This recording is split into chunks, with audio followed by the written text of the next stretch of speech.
VK news, राष्ट्र के नाम। ओवैसी सुन ले, कुत्ता भी ना पेशाब करेगा औरंगजेब की पहचान पर। अब जो भगवा लहराएगा पूरे हिंदुस्तान पर। अब जो भगवा लहराएगा पूरे हिंदुस्तान। तुम्हारी संपत्ति दे दो, वो तो एक ही बात कहता था, संभाजी मुसलमान बन जाओ, धर्म बदल दो। लेकिन देश धर्म पर मिटने वाला शेर शिवा का छावा था, महापराक्रमी परम प्रतापी एक ही शंभू राजा था। संभाजी राजे ने कह दिया, अरे जान भी चली जा। अभी अभी हमने हनुमान चालीसा का पठन किया। हनुमान चालीसा तो हमारे दिल में रहती है, पर ये जो रवि राणा नवनीत राणा है ना, ये नादान है। इनको पता ही नहीं है कि हनुमान चालीसा की 2 लाइनें उद्धव जी को और इस सरकार को पहले से पता है, और सिर्फ उन 2 लाइनों पर वो काम कर रहे हैं। कौन सी 2 लाइनें? राम दुआरे तुम रखवारे, होत न आज्ञा बिन पैसारे।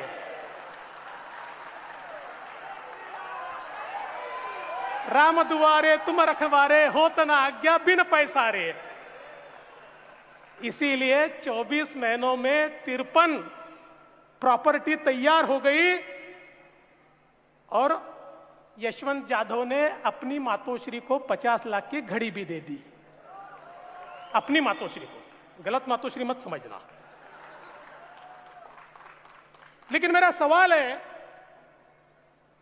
क्या हिंदू हृदय सम्राट शिवसेना प्रमुख बाला साहब ठाकरे ने कभी यह सोचा होगा कि उनके पुत्र के राज में हनुमान चालीसा बोलना राजद्रोह होगा, और औरंगजेब के कब्र पर जाकर माथा टेकना ये राज शिष्टाचार होगा? क्या उन्होंने कभी सोचा होगा?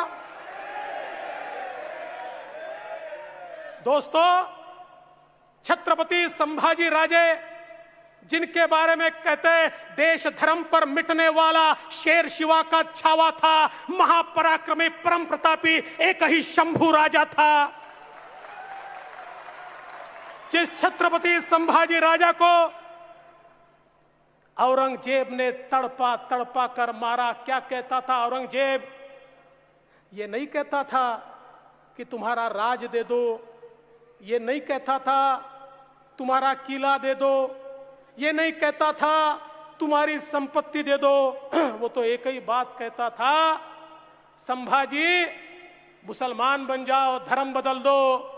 लेकिन देश धर्म पर मिटने वाला शेर शिवा का छावा था, महापराक्रमी परम प्रतापी एक ही शंभू राजा था। संभाजी राजे ने कह दिया, अरे जान भी चली जाए, न स्वराज दूंगा न स्वधर्म दूंगा।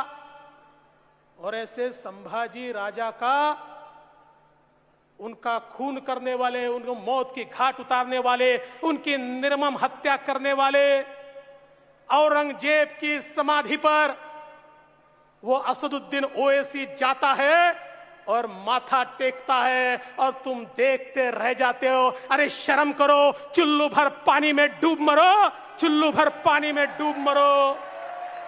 अरे ओवैसी सुन ले, कुत्ता भी ना पेशाब करेगा औरंगजेब की पहचान पर। अब जो भगवा लहराएगा पूरे हिंदुस्तान पर। अब जो भगवा लहराएगा पूरे हिंदुस्तान पर।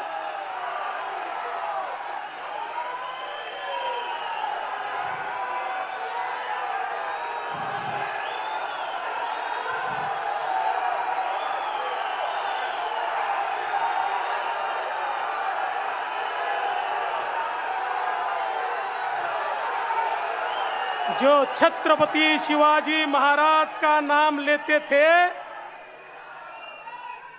उन्होंने तलवारें म्यान कर दी होगी, लेकिन हमने अपनी तलवारें म्यान में नहीं रखी। हम मुकाबला करेंगे, डट के करेंगे, ठोक के करेंगे।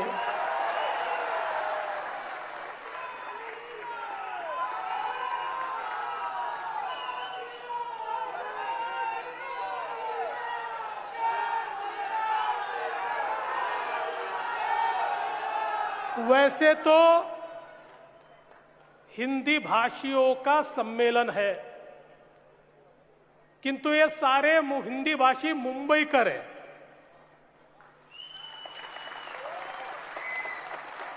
और इन मुंबईकरों को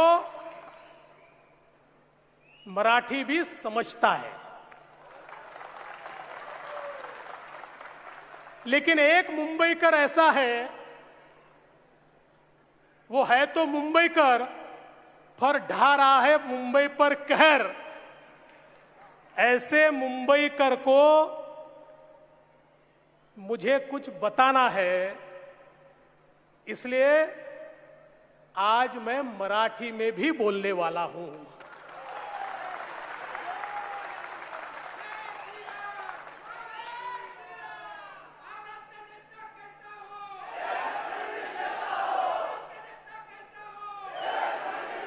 अरे मैंने जब कहा, मी जेव्हा म्हणालो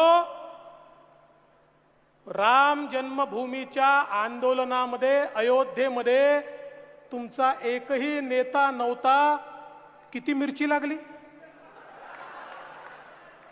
अरे मैं तो अयोध्या जा रहा था, मैं तो बाबरी गिरा रहा था, मैं तो मंदिर बना रहा था, तुझको मिर्ची लगी तो मैं क्या करूं?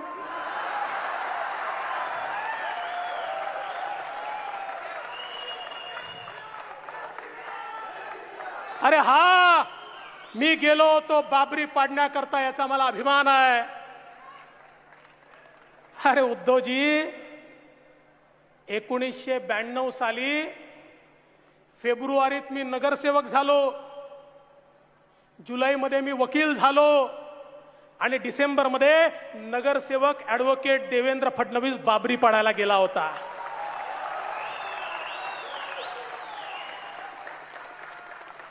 सहलीला चला, सहलीला चला, सहलीला चला, नहीं।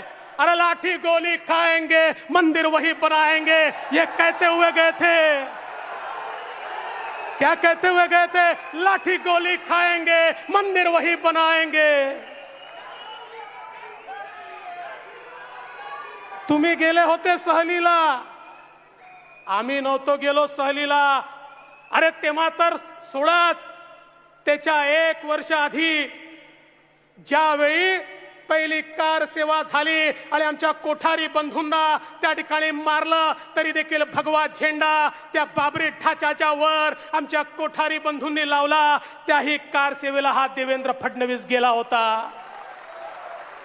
आणि नुसता गेलाच नव्हता, अनेक दिवस बदायूंच्या जेलमध्ये देखील होता।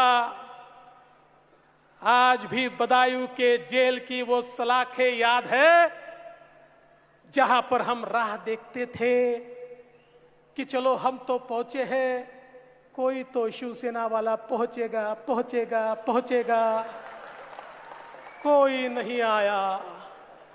हम इंतजार करते रहे, कोई नहीं आया। आणि एवढंच नाही, त्याच्याही आधी 19व्या वर्षी त्या ठिकाणी काश्मीरमध्ये हिंदूंवर अत्याचार चालू झाला, तर विद्यार्थी परिषदेसोबत त्या काश्मीरमध्ये देखील जाऊन आतंकवाद्यांचा मुकाबला करण्याकरता, तिथे मनोबल वाढवण्याकरता गेलेला हा देवेंद्र फडणवीस आहे।